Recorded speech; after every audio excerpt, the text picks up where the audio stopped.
Hey, it's Leah at buttercreamparties.com. Today I want to share with you my egg-free cutout sugar cookie recipe. So first what we'll do is measure out 3 cups of all-purpose flour. I am going to do the scoop and level method, so I'm just scooping some flour into the measuring cup, and then I'm going to take the back of a knife to smooth the top.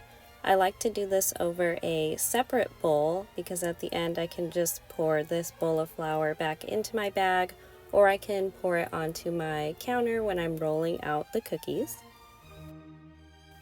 My 3-year-old daughter was recently diagnosed with an egg allergy, and so I knew I had to come up with a cutout sugar cookie recipe that was really soft and held its shape.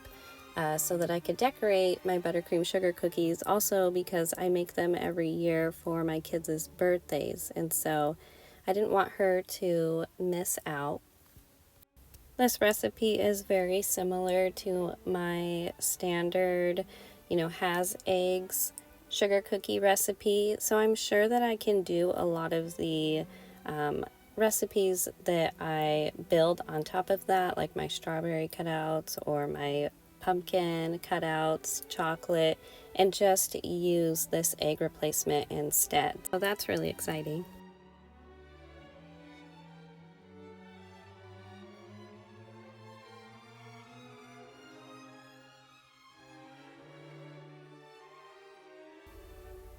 All right, next we are going to add in 2 teaspoons of baking powder, and then we're going to stir that together and set it aside. We're going to be using our stand mixer with the paddle attachment for the rest of the recipe.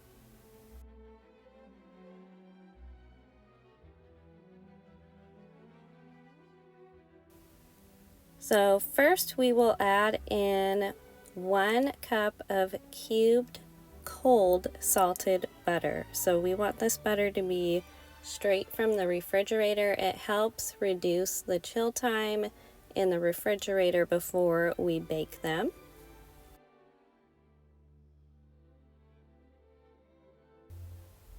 And then we're going to add in 1 cup of granulated sugar. You're going to mix this in your stand mixer until everything is creamed together well.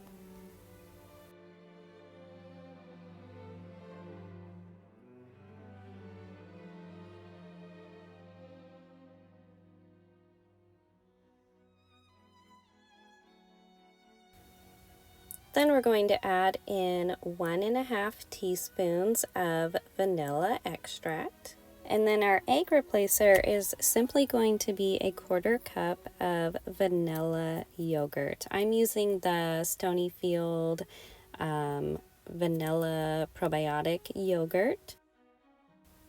This is going to add a really nice vanilla flavor, and it will put some moisture into our cookies since we can't use any eggs. We're mixing this just until it's combined.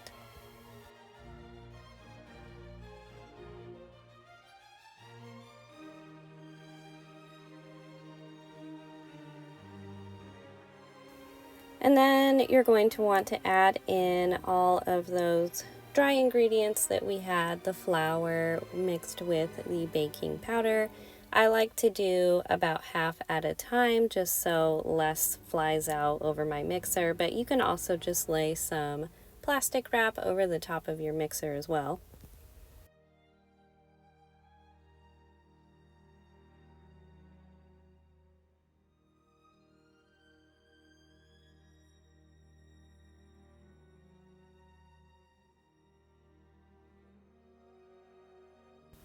Go ahead and flour your counter, and I like to work with just half of the dough at a time. I can only fit about 6 sugar cookies onto my baking sheet at a time. You don't want to put too many on because that will cause spreading. I like to leave about 1 inch to 2 inches in between the cookies. So only work with about half of the dough. The more you roll the dough out, the more cracks you will get in your sugar cookie, which You know, if you're covering it, that's fine, but sometimes some of the designs that you want to put on your cookie, you might not be covering the whole base of the cookie first. So I am rolling this out with my Joseph Joseph adjustable rolling pin. I like to do 3/8 of an inch. I'll link the rolling pin in the description too. I love this. And with this recipe, I tend to get 24 sugar cookies. I usually say it makes 18 to 24 just because I don't know what size cookie cutter you're going to be using. Right, you're going to cut out your cookies and put them on a lined baking sheet. You can use parchment paper or a silicone baking mat. I like to use a silicone baking mat because you don't have as golden of bottoms, but I need to replace my silicone baking mat, and so I'm just going to be using parchment paper today, so the bottoms will be a little bit more golden, but it's fine, it'll still be delicious. So I'm just going to pull away the rest of that dough, and I'm going to carefully pick up the cookies and place them onto my lined baking sheet. And you're going to want to put this baking sheet into the refrigerator for about 30 minutes. While it's chilling, go ahead and preheat your oven. You can roll out more of your cookies and put it on a separate lined baking sheet. Get that in the refrigerator. You're going to want to create just kind of like an assembly line.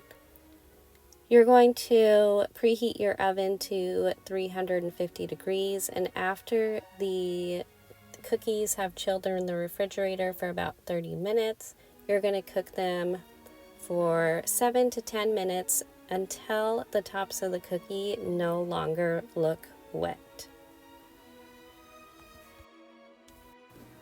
All right, and here they are coming out of the oven. You can see that they held their shape very well. These are very soft sugar cookies. Thank you for watching. Don't forget to like and subscribe, and let me know in the comments below what other recipes you'd love to see.